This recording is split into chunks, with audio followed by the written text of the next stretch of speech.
Salut à tous les fans d'Inazuma, c'est Zanastorm. Donc dans cette vidéo, je vais vous faire une critique de la première saison de Go. Avant de commencer, je tiens à préciser que je vais spoiler les 3 premières saisons d'Inazuma Eleven et donc cette saison de Go. Maintenant que vous êtes informés, on peut commencer.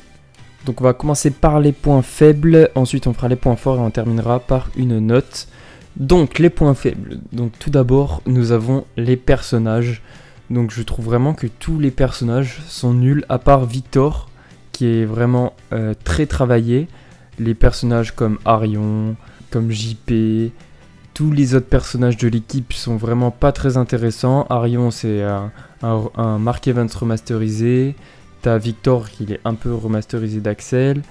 T'as Ricardo, il est aussi remasterisé de Jude. Bon, t'as que presque des copies des 3 premières saisons, donc ça c'est un peu énervant. Et en plus tous les autres personnages de l'équipe, ils sont vraiment pourris. Mention spéciale pour JP que je trouve le pire personnage de cette saison. Il est vraiment très énervant et je ne sais pas s'il y a beaucoup d'entre vous qui l'ont apprécié dans cette saison. Ensuite je trouve que les équipes adverses sont vraiment pas intéressantes. J'ai retenu vraiment presque aucun personnage des équipes qu'ils ont affrontées. Les histoires des équipes adverses sont pas intéressantes, on s'accroche pas du tout. Et du coup c'est vraiment un point négatif. De plus j'ai vraiment trouvé qu'il manquait un méchant dans cette saison. Donc au début on a Victor, mais il devient gentil, donc on peut pas trop le considérer comme un méchant. Et du coup tout le reste de la saison où Victor devient gentil, il n'y a aucun méchant.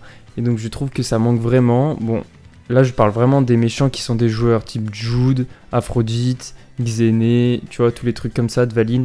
Pas des méchants type Redark. Et donc les méchants joueurs, il n'y en a aucun et je trouve que ça manque vraiment à cette saison. Dans cette saison, il y avait aussi les tactiques qui étaient mises en avant comme dans la saison 3 et j'ai trouvé qu'elles étaient mal utilisées, qu'elles étaient vraiment mal construites, à part celle contre la Royal Academy où tu disais que ça tenait debout. À part ça, la technique de défense de Kaido, elle était vraiment trop cheatée, c'était n'importe quoi, ils pouvaient se téléporter presque avec leur bloc de glace, donc ça c'était trop abusé. Et la tactique de l'équipe de Byron aussi, quand ils faisaient une tactique en triangle pour parer les jets d'eau qui sortaient. J'ai trouvé ça abusé, ils n'avaient pas du tout besoin d'une tactique, et j'ai trouvé que c'était vraiment tiré par les cheveux. Nous avons aussi un problème de déjà vu avec Ricardo qui est un remake de Jude, avec Arion qui est un remake de Mark Evans, et souvent c'est fait en moins bien. Nous avons Sol qui est un remake de Eric Eagle, et j'ai trouvé que ça n'apportait rien, et je trouvais ça dommage, ils auraient pu apporter de la nouveauté, et ils ont préféré faire des clins d'œil, ou je sais pas, c'est peut-être une facilité de remettre des personnages qui ont déjà plu, mais en tout cas c'est vraiment dommage.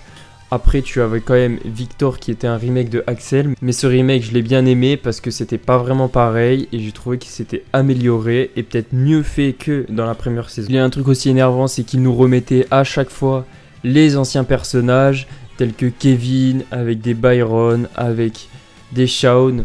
Et moi je trouvais que c'était vraiment gênant. On est sur une nouvelle saison. Ok qu'il y ait des personnages comme Mark, Axel, ça c'était vraiment cool. Mais à chaque fois d'avoir des personnages secondaires qu'on a déjà vus et qui nous remettent pendant je sais pas 30 minutes à l'écran, c'était énervant. Et en plus ça pose un nouveau problème qui est pourquoi ils ne sont pas footballeurs professionnels. Donc on sait... Donc dans la série, ils nous le disent que Axel et Mark ont arrêté leur carrière pro pour devenir empereur sacré et entraîneur chacun de leur côté pour aider le football. Mais ça paraît assez incohérent d'aider des collégiens alors que tu as une carrière pro. J'ai pas trouvé ça logique et donc faudrait vraiment qu'ils nous mettent une explication sur ça. En plus, ils pourraient nous faire une explication très rapide. On s'en fout, au pire on est dans un animé qui nous fasse une explication qui soit... bas de gamme, c'est pas grave, mais au moins qu'ils nous en donnent une. Ensuite, nous avons un gros point négatif qui est la longueur de la saison. J'ai trouvé vraiment qu'elle était assez longue, surtout la deuxième partie, quand il y a toute l'histoire sur Victor qui est terminée. C'est vraiment trop long. Nous enchaînons tous les matchs et les matchs de la phase finale, ils sont vraiment très ennuyants. Il y a pas beaucoup de choses qui se passent. Et c'est beaucoup moins travaillé que dans la première partie de saison. Et donc c'est vraiment très long. Je crois qu'il y a 40 voire 50 épisodes. C'est vraiment trop. Il y a des épisodes qui servent à rien. Ils auraient vraiment dû condenser un peu plus. Et comme dernier point négatif, j'ai trouvé la finale qui a un peu été ratée. Parce que j'ai pas du tout compris, même après plusieurs visionnages, quelle a été la tactique de Raymond pour vaincre tous les impériaux. Donc on sait que tous les impériaux avaient un esprit guerrier et donc c'était presque impossible pour Raymond de gagner avec seulement 4 esprits guerriers. Et là d'un coup t'as Ricardo qui arrive et qui dit à Arion de pas se poser de questions tactiques, de jouer son football. Mais je suis bien d'accord qu'avec de la volonté, souvent on peut faire beaucoup de choses. Mais là c'était vraiment trop abusé, c'était vraiment noir-blanc. Même en utilisant leur esprit guerrier, ils arrivaient à rien faire. Et là ils utilisent plus leurs esprits guerriers et ils arrivent à retourner tout le match. J'ai trouvé ça quand même assez abusé. Surtout que dans la saison 1, ce qui a débloqué la situation, c'est que Mark Evans réussisse la main magique et que ensuite ça booste toute son équipe. Mais là il n'y avait rien. Raymond se faisait vraiment exploser et ils ont réussi à retourner la situation. C'est vraiment sorti de nulle part. Donc on va passer au point positif. Donc pour commencer, j'ai trouvé le scénario qui est très bien ficelé et en tout cas très réaliste. Donc c'est que après la victoire au championnat du monde, le Japon voit la cote du football monter en puissance et donc les joueurs veulent à tout prix rejoindre des collèges comme Raymond pour devenir meilleurs au foot et forcément les collèges qui sont meilleurs en foot gagnent en popularité. Et du coup pour arrêter ce phénomène et que les collèges ne soient cotés que pour leur enseignement, le 5e secteur est obligé de réguler les matchs. Et j'ai trouvé vraiment que ça tenait debout, que évidemment le 5e secteur a envie que les élèves réussissent avec un bon enseignement et pas avec le foot. Parce que si tu veux faire des maths, être bon au foot, ça va te servir à rien.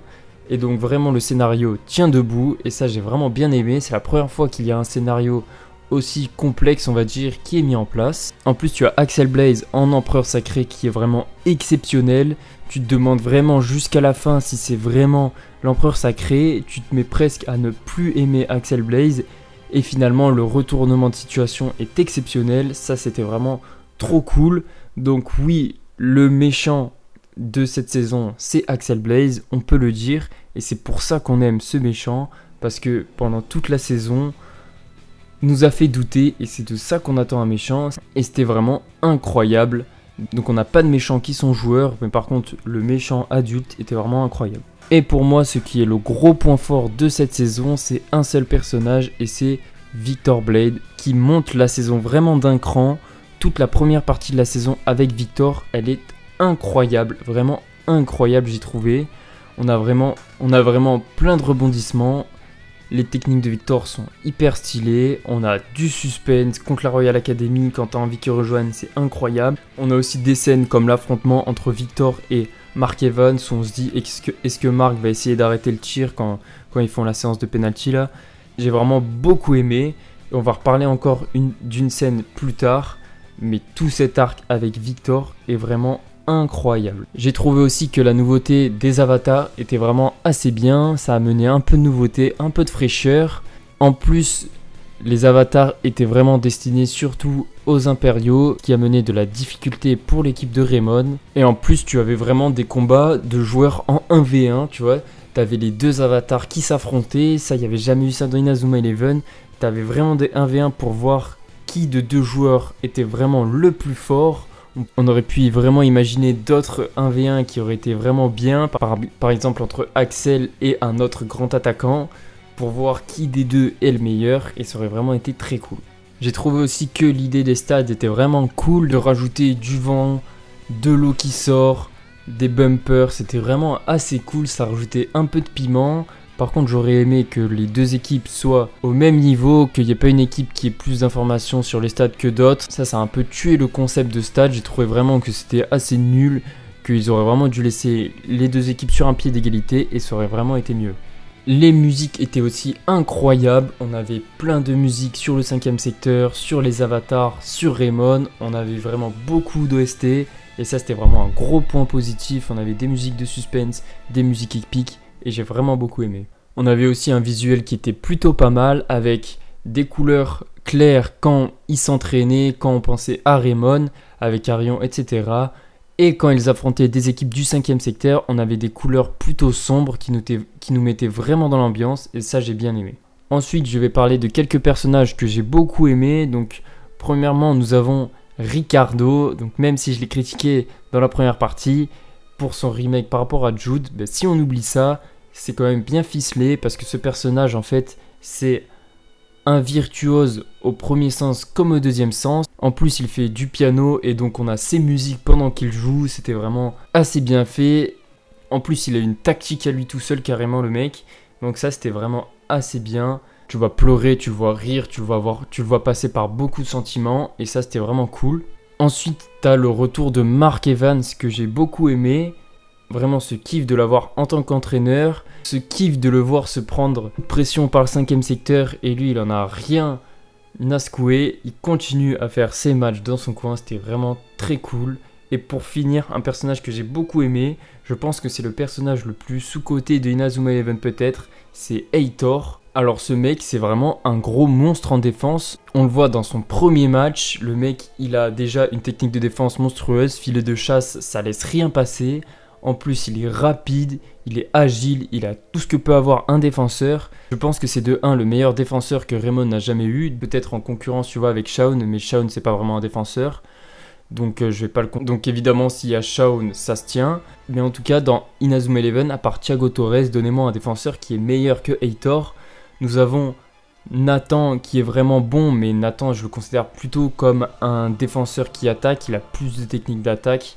Et en défense pure, Heitor est meilleur. Et sinon, il n'y a vraiment aucun défenseur qui est meilleur que lui, à part Thiago Torres. Et pour finir, je vais vous parler des 2 meilleurs moments de toute la série. Donc le premier, c'est quand Arion découvre que l'empereur sacré est en fait celui qui lui a sauvé la vie de Une. Et c'est celui qui lui a fait aimer le foot. Donc c'est la personne qui lui a fait aimer le foot, essaye de lui détruire son football en même temps.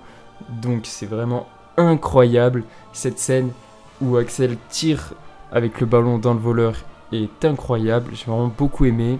Et la deuxième scène qui est pour moi la meilleure de la saison, quand tu as Victor qui retourne sa veste contre l'équipe adverse. Donc en fait tu as l'équipe adverse qui essaye de casser littéralement la jambe de Arion, qui pourra peut-être plus rejouer au foot.